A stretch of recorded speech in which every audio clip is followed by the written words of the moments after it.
In March of 2011, the NFLPA and NFL owners could not settle on a new collective bargaining agreement. The primary points of conflict included player benefits and player salaries. Eventually, the two sides came together in July.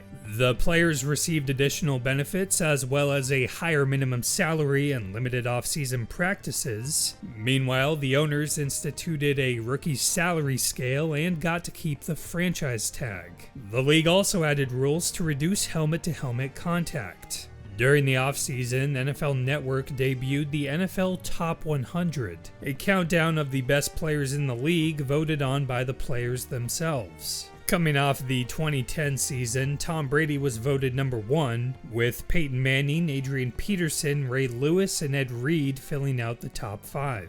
Sadly, Manning would miss the entire 2011 season after undergoing multiple surgeries on his neck. In his absence, the Colts pulled Kerry Collins out of retirement, but Collins got hit with a concussion in Week 3 and was eventually placed on IR. After that, the team struggled mightily with Curtis Painter. Eventually, he got benched, and Indy finished the year going 2-3 with Dan Orlovsky. The Eagles made noise in the summer by signing some high-profile free agents that included corners Nnamdi Asomugha and Dominique Rodgers-Cromartie, as well as defensive end Jason Babin. Newly signed backup quarterback Vince Young called the squad a dream team. It was a Super Bowl or bust type season, and it was no doubt a bust with the Eagles finishing 8-8. Both Tom Brady and Drew Brees passed Dan Marino's season passing yards record, with Brees now taking possession of the record. Brady led the Patriots to the AFC's number 1 seed. Gronk, as his most dangerous weapon, set the record for most touchdowns in a season by a tight end. The Packers came roaring out of the gate as they started the season 13-0 before being upset by the Chiefs. That, however, would be the only blemish on their record. Aaron Rodgers produced one of the most efficient seasons of all time, throwing for 45 touchdowns to just 6 interceptions.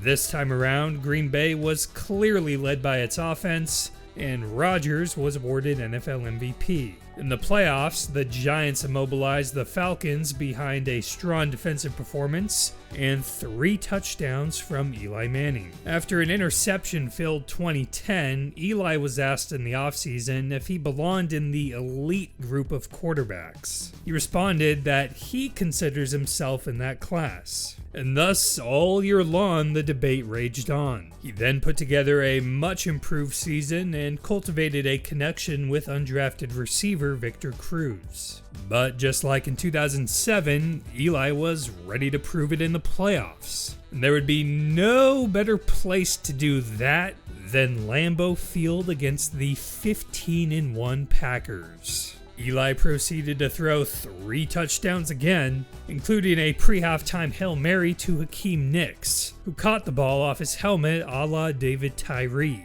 The Giants' defense also did their job, forcing 4 turnovers to pull off the upset. In the other divisional showdown, the Saints and Niners clashed in a shootout. With seconds left in the game, Alex Smith rifled it for Vernon Davis to capture the San Fran win. In the NFC title game, Smith and Davis got things going again. This Niners defense was loaded, and Eli took a beating all game. Through 3 quarters, San Francisco led by 4. But in the 4th, Eli took advantage of a Kyle Williams muffed punt with Mario Manningham rising for the TD catch. The game then went into overtime, and Williams had another blunder on the punt return. Lawrence Tynes then hit a field goal to end it. These Giants now had a Tynes game winner, a hot defense, a helmet catch, and Eli in his finest hour. The parallels to their 2007 season were uncanny, and now they were back in the Super Bowl facing... Well, before we get to that, we have to start with the AFC wildcard, which is remembered by one play during the Steelers-Broncos game. On the first snap of overtime, quarterback Tim Tebow threw a slant to Demaryius Thomas, and the rest was history. Tebow didn't always look like a starting caliber QB, but he was extraordinarily popular due to his devout religious beliefs and college success. The next week, the Patriots slammed the door shut on the Tebow talk. Brady threw a playoff record-tying 6 touchdowns, and New England cruised to a 45-10 victory. In the AFC Championship, the Pats met the Ravens' robust defense. Not only did Baltimore have Ray Lewis and Ed Reed, but they also had All-Pro Haloti Ngata on the D-line, and outside linebacker Terrell Suggs, who won Defensive Player of the Year. In the fourth quarter, the Pats took the lead on a Brady sneak, and in the final minute, Lee Evans had the chance to grab the win, but Sterling Moore knocked it down. After Billy Cundiff missed the game-tying field goal, the Patriots made way for their 5th Super Bowl appearance of the Brady-Belichick era.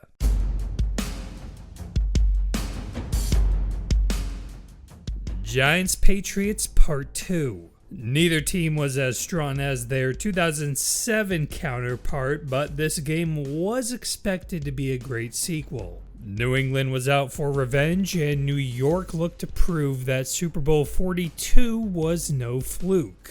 After a Giants punt, the Patriots were pinned back and Brady heaved one deep. Justin Tuck delivered the pressure, and because there was no receiver in the area, the refs ruled it a safety, giving the Giants a 2-0 advantage. New York then delivered a long drive that ended in a Victor Cruz touchdown. The recipe of pressure up the middle on Brady and lengthy Giants drives was working once again.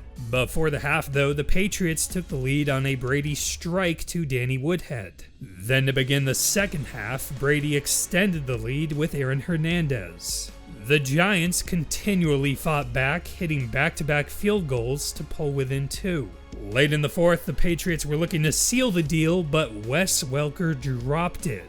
That meant that once again New England was putting the ball in Eli Manning's hands with the game on the line. Eli throwing into traffic on the sideline. They're going to rule it a catch by Manningham. The helmet catch may have been the best catch in NFL history, but the Manning to Manningham connection may have been one of the greatest throws in NFL history. The Giants had run that play over 100 times in practices and games. Not once did Eli ever get the right coverage to throw it to Manningham. Of course, it happened in the biggest game of the year. New York then drove down the field and Ahmad Bradshaw fell into the end zone to cap off another Giants upset. Eli Manning was named Super Bowl MVP as he wrapped up one of the greatest postseason runs the league had ever seen. The Giants ran through a gauntlet of teams. 15-1 Packers, 13-3 49ers, 13-3 Patriots. Undeniably a well-deserved second ring for Tom Coughlin.